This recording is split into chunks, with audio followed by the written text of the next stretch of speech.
नमस्कार दोस्तों, अकबर बीरबल की कहानी में आज आपका स्वागत है। आज की कहानी है लहरें गिनना।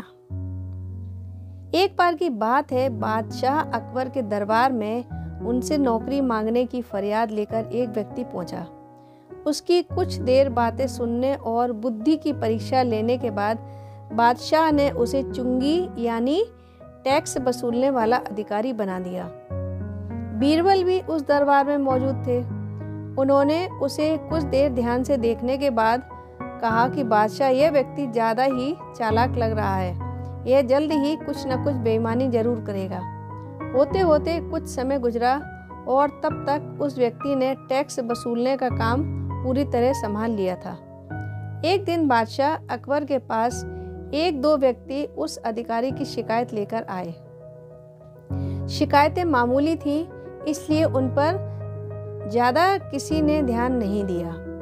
उसके बाद रिश्वत लेने और जनता को परेशान करने के आरोप भी उस अधिकारी पर लगने लगे। इतनी शिकायतें आने पर बादशाह ने सोचा कि इसका तबादला ऐसी जगह कर देता हूँ जहाँ इसे बेईमानी करने का मौका ही ना मिल पाए।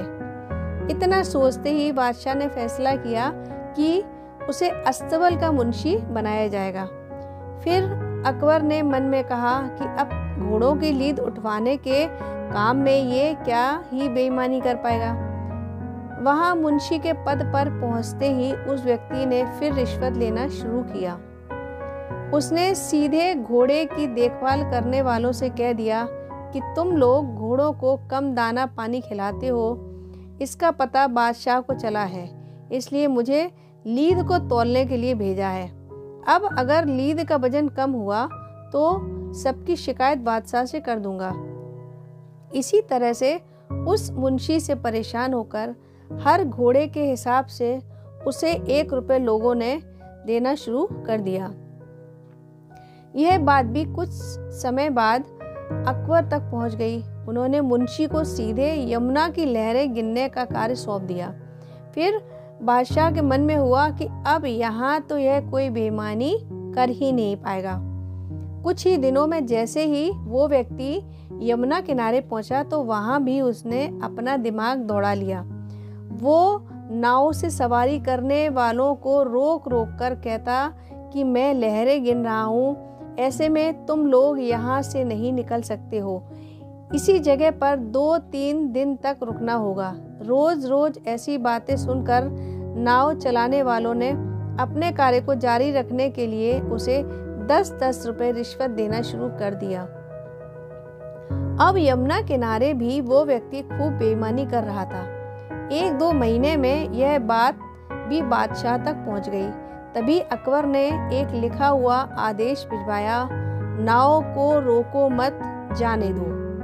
वो व्यक्ति चतुर था।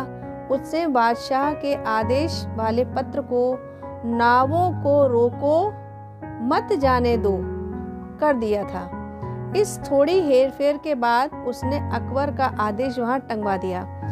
आखिर में उससे परेशान होकर बादशाह ने उसे नौकरी से ही निकाल दिया। तभी बादशाह को बीरबल की बात याद आई कि ये आदमी बेईमानी जरूर करेगा। तब उनके मन में हुआ कि मुझे उसे पहली गलती में ही कठोर दंड देना चाहिए था। इस कहानी से सीख मिलती है, दुष्ट अपनी दुष्टता और बेईमान अपनी बेईमानी कहीं भी जाने पर नहीं छोड़ता है। दोस्तों, ये कहानी यदि आपको अच्छी लगी हो तो इस कहानी को लाइक व शेयर ज़रूर कीजिएगा और इस चैनल को सब्सक्राइब ज़रूर कीजिएगा। धन्यवाद।